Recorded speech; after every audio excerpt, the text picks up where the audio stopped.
All right, here we are. Season is upon us. We are excited. Scrimmages are coming up. We're looking at plays. We're sharpening the saw. We're getting better as basketball officials. We're looking today at 5 plays. Let's do it. Stick around.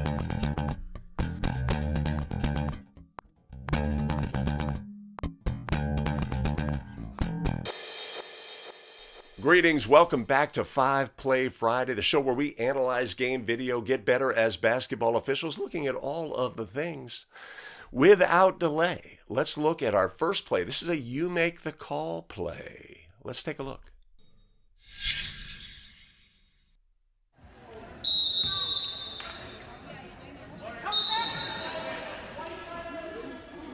Okay, what?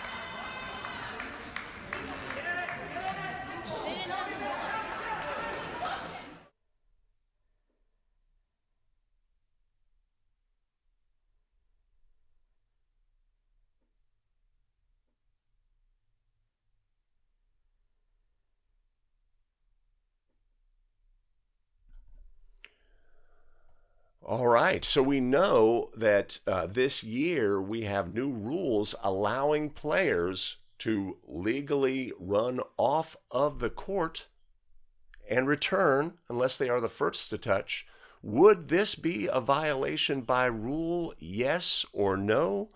Put your ruling down in the show notes below and stick around to the end of the video and we'll review play number 1.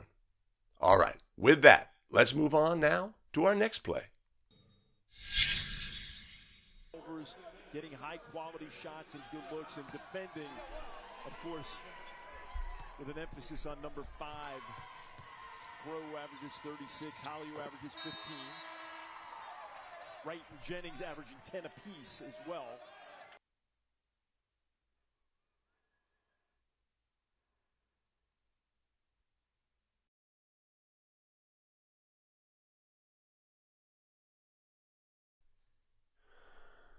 All right, a play submitted by Adam Pruitt, California State Final.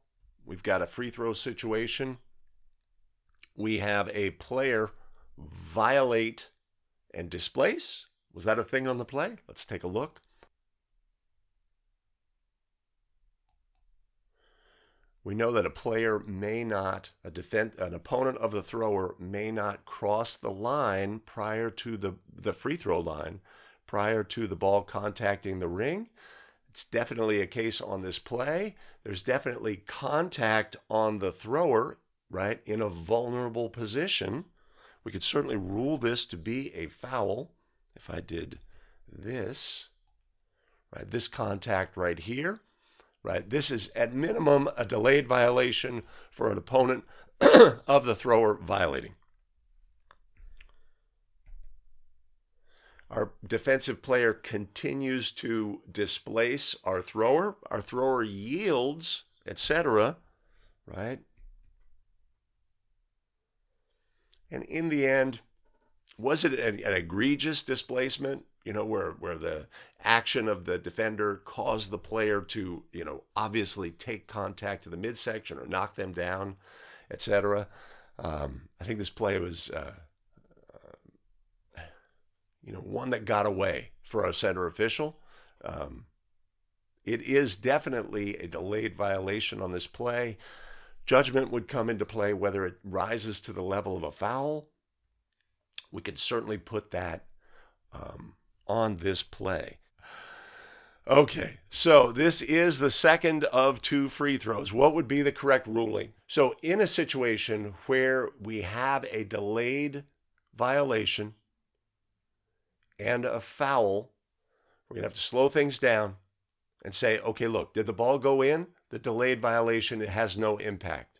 Was the player fouled? We will enforce the penalty for the foul. That penalty will either be a throw-in, if it is a common foul and we have not yet reached 5. It will be a throw-in at one of the 4 throw-in spots. And if it resulted in bonus free throws, we would resume the game with the same player, White 21, attempting 2 free throws with the lane cleared. If the shot failed to go in that situation, we would have a situation where we are awarding a replacement throw for the throw that was missed because we had a delayed violation on an opponent of the thrower. In that instance, we would clear the lane. 21 would attempt their merited free throw. They'd get a replacement free throw with the lane cleared, and then we would move to the enforcement of the foul. So it's a situation where we're going to have to be in high communication mode if we make a ruling for a foul on this play and also a delayed violation. So understanding the correct adjudication can give us confidence that, okay, I can go ahead and make that ruling because I know how to administer the play. But there's another interesting portion of this play that caught my eye when I viewed it. Have you caught what's going on this play that may also be illegal? Right? Taking a look. Everything looks fine, etc. Let's do this.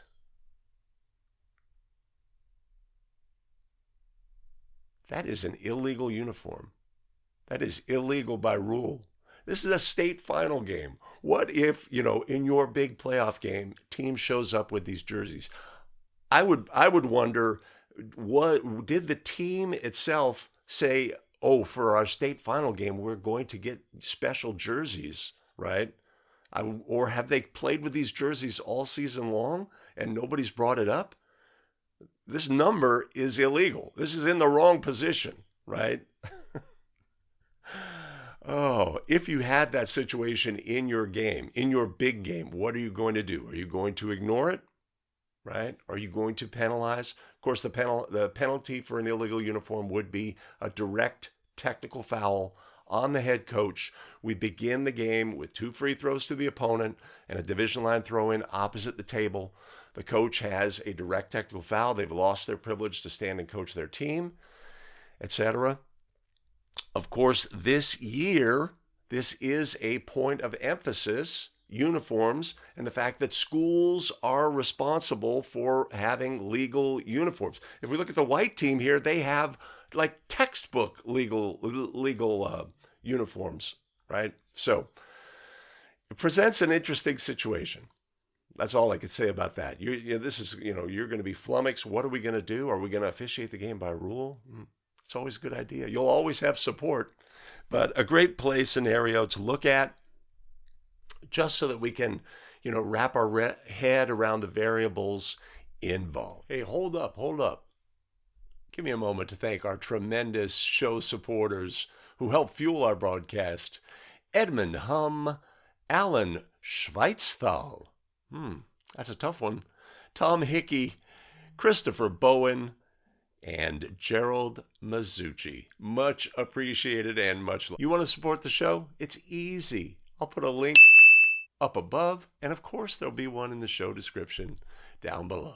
Let's take a look at our next play. Harping over to Faclaris. And a little miscommunication. Faclaris keeps it in. Picked up by Harpering. The ball's fumbled around. A tough foul from Keppen. That's going to send it Riveridge way.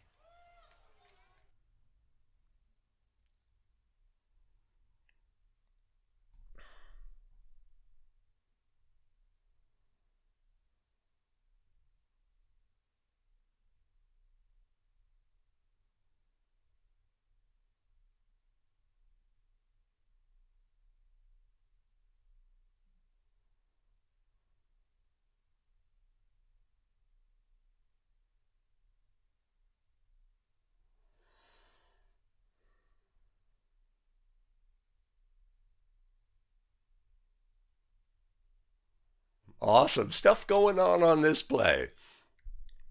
Indeed, right? So we have a situation where a player from the top of the key dribbles the ball to the low block, passes to a teammate. That teammate does not recognize the pass is coming. They then retrieve that ball. They pass to a teammate. Teammate is involved in some action. Ultimately, we have a very hard foul as a player is going out of bounds from behind with no obvious play on the ball, would that rise to the level of a foul, right? So this play where the player has dribbled the basketball, terminates their dribble, releases a pass to a teammate, and then retrieves the pass. This is a violation by rule. This is an illegal dribble. They have dribbled once, and the releasing of the second pass, or the release of the pass to a teammate and then subsequently retrieval is considered to be a dribble as well. So that's a violation. Now, the play going out of bounds. Do we have displacement on that play? Let's take a look. These are interesting things to look at. Or do we have just simply a player retrieving the basketball? We have two players competing, right? That hip action, right, could rise to the level of a foul. We have a player in the middle of the floor. I think that has to be a foul in that the ball, the ball went up and the players didn't. It's not obvious though. And then we have subsequently a hard foul on the player going out of bounds. Of course, intent on a hard foul is not necessarily a factor in ruling an intentional foul violation or an intentional foul. But in the end, that's not ruled. So, but a key takeaway here would have to be that this is an illegal dribble violation by rule. Player has dribbled the basketball, picks the ball up, passes to a teammate. Teammate doesn't see it. The player who released the pass retrieves the basketball. That would be a violation by rule, one we'd want to get in our game. A unique situation, many things to look at, but let's move on. Let's move on. Next play. Half court, gets it to Diaz. Diaz is open, gets it to Pierre Stevenson. Inside, Diaz does not go. Sheridan getting there for the rebound. Forces a travel on Riverwood. He's going to stay on this side of the court. Yeah, that was a tough shot for Kiki Diaz, especially underneath the basket. Russell getting subbed in for Pius.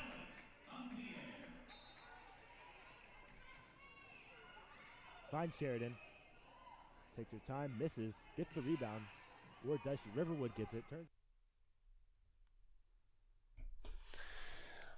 All right, so we're trying to include shot clock related plays. This is in the state of Georgia. In Georgia, they have a shot clock, 35 seconds. If a team retains possession in their, the shot clock is reset to a lower number, down to 25. Some states have adopted that, mimicking collegiate rules. Here in California, we have a full reset and we would go to 35. So the point on this play is we have to recognize as officials when there has been a change of possession. A change of possession will reset the clock fully in this situation. So I just wanted to include this play. If we rule a traveling violation, a player may only travel when they are holding the basketball, right? They obviously had to have team control.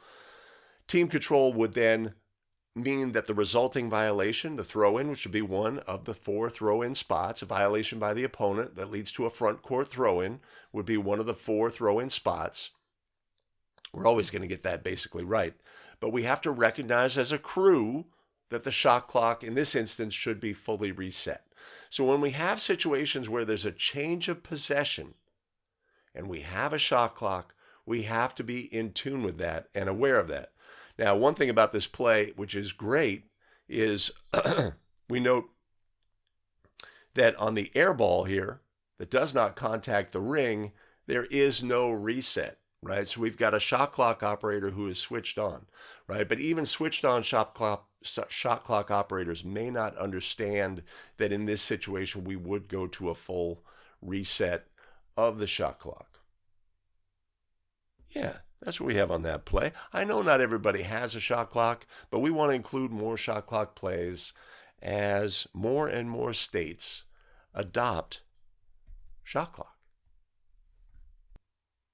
Hey, if this is the video content you like, take a moment. It's easy. Just hit that like button right now. Do it! Let's go. Moving on. Next play.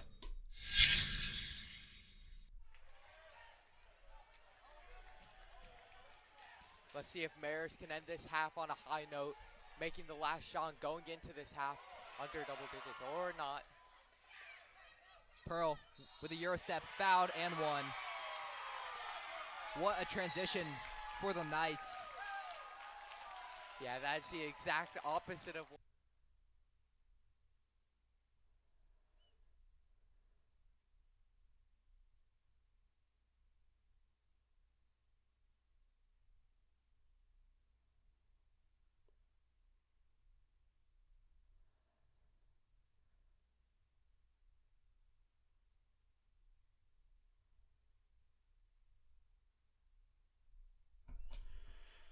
All right, not a play you see every day. I mean, we see this situation. The clock is stopped. They're rolling the ball up, trying to not start the clock until they, increase their position.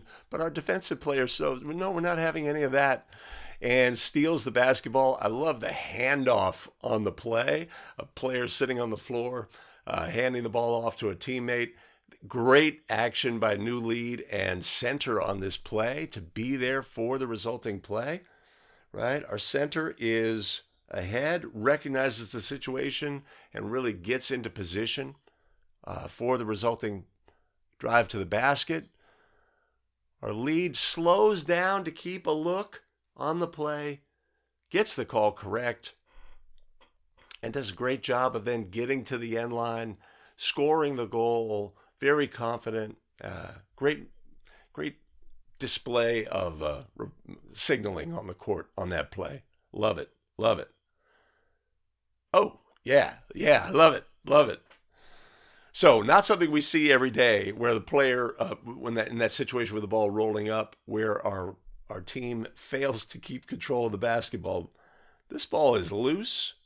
I do not see illegal contact on that play. I love the handoff, like a football play. And that is illegal contact.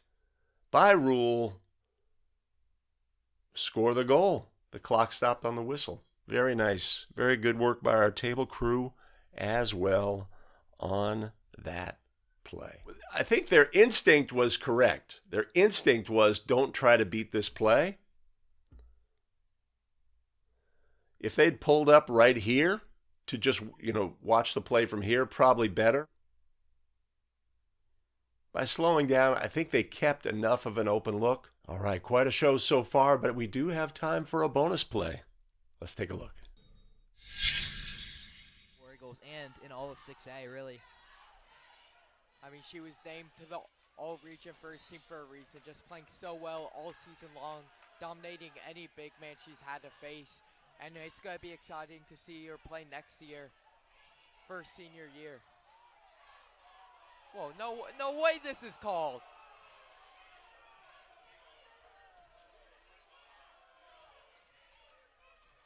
I gotta be watching a completely different game than the refs right now. I really don't understand this.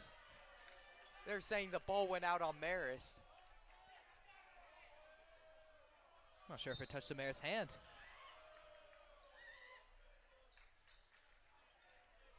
Sophia Pearl back with the ball, nonetheless. And the shot falls for her.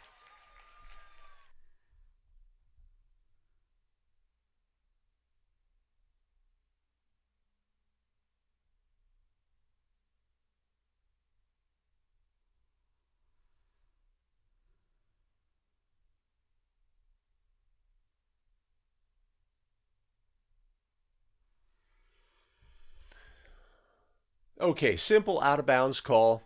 Situation we get ourselves into as officials, right? Center official, do we have a great look at the original play? Are we looking over our shoulder as opposed to opened up to the play? And the ball goes out of bounds. And we think that the ball should belong to blue in this instance. And the game energy says, whoa, wait a minute, right? If we look at the actions of the players, etc., our trail official on this play offers insight early, but doesn't follow up. Right? In situations like this, right, we have made a ruling. Our crew can come with information. We can seek out information, right? We don't want to be obstinate in these situations. If it's an everybody knows situation,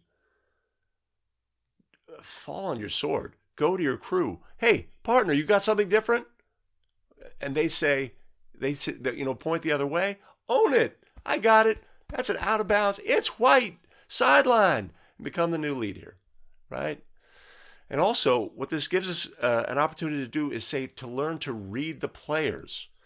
If we are in a position where we are responsible for a sideline, the ball goes out of bounds on the sideline. We have what we think happened on the play, but if there's a moment of uncertainty, the players will tell us. The players will tell us what happened. Blue, in this instance, do they act as though the ball was deflected, or did they act like the ball was not deflected? Right? That could be a clue. We can learn to read as officials. Just read the players in that moment. Put your hand up, right? We're here in Georgia where they use NCAA women's mechanics, so they don't necessarily put their hand up on an out-of-bounds play. That's fine, but put your hand up, take a moment, and then indicate, right? And if the game pushes back, the players push back, the energy in the building pushes back, we can always, hey, partner, you have something different? No? Okay. Blue ball. You do?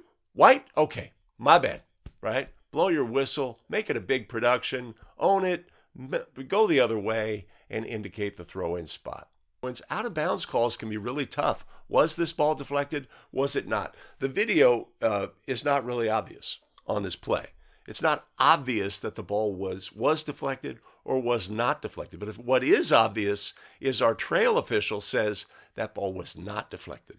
That is obvious.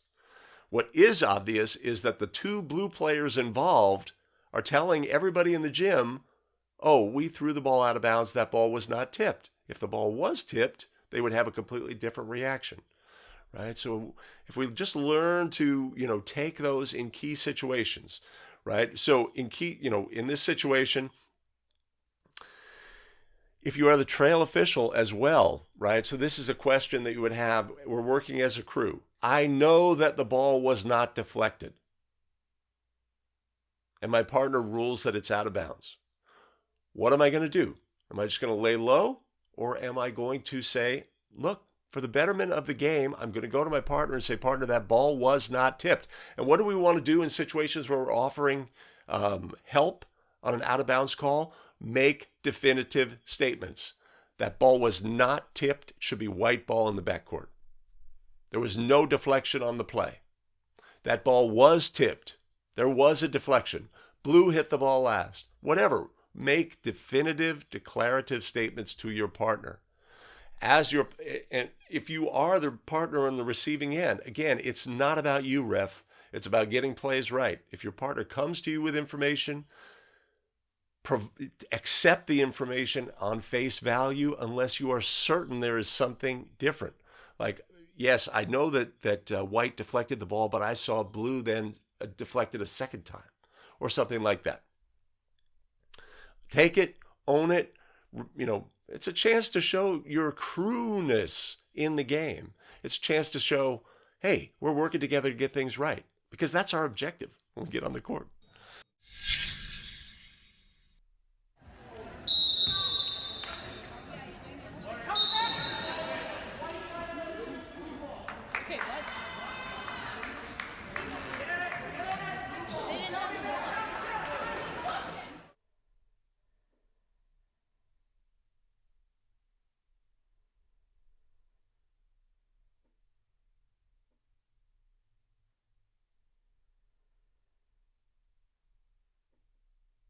Okay, so we have a throw-in situation. We have a play design, very crafty play, where one player goes through and they're going to set a screen on the opposite side, etc.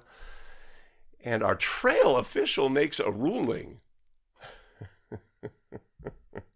Is this legal this year by rule, since we know that players may legally run off of the court and it not be an out-of-bounds violation? Would this be legal this year? Yes or no? No. This is not an illegal action for an out-of-bounds violation. This is a throw-in violation by rule. We have a designated spot throw-in. By rule, only the thrower may be out of bounds. If a teammate of the thrower steps out of bounds during a designated spot throw-in, it is a violation. It's not an out of bounds violation where a player voluntarily leaves the court. It is rather a throw-in violation by rule. So that's what we have on this play. Now, we have this ruling made from the trail position. What do we think about that?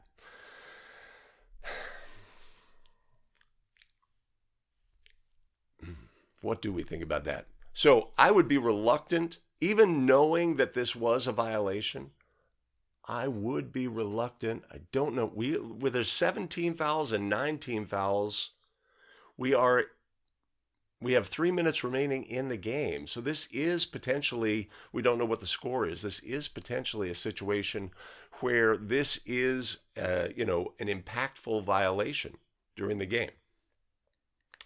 I would say I'm not going to come out of my primary to make this call from trail unless it is an impactful violation and one that we need to get, But it's definitely a violation, right? And so you could always say, all right, look, what kind of agreement do we have as a crew? Are we going to make rulings on obvious fouls and obvious violations in our game? If it's in our secondary coverage area, or even in this case, maybe our tertiary coverage area, right? We need to make a decision about how we're going to do that. If we have an obvious foul and it's not in our primary coverage area, it's an obvious foul. Are we going to come out of our primary coverage area to put a whistle on the play? So this play, sort of brings that into question. Is it appropriate for the trail to come out in this instance? It is an obvious violation. Putting 2 and 2 together is maybe a critical portion of this game. So that's what we're going with. Call correct in any event. Of course, we don't have a broadcast without our tremendous show supporters. One more opportunity to thank who's up on the big board today: Edmund Hum, Alan Schweisthal, Tom Hickey, Christopher Bowen, and Gerald Mazzucci. Much appreciated, much love. As before, as always, I'll put a link. Where am I going to put it? Up above. Awesome. Hey, we have it. Additional video content. It's available for you here. I've got 2 great video options. There's also a link on this page for new officials. You want to become part of our new officials training program? Click the link, join the program, and we'll see you on the inside. All right, everybody, we'll see you next time. Take care.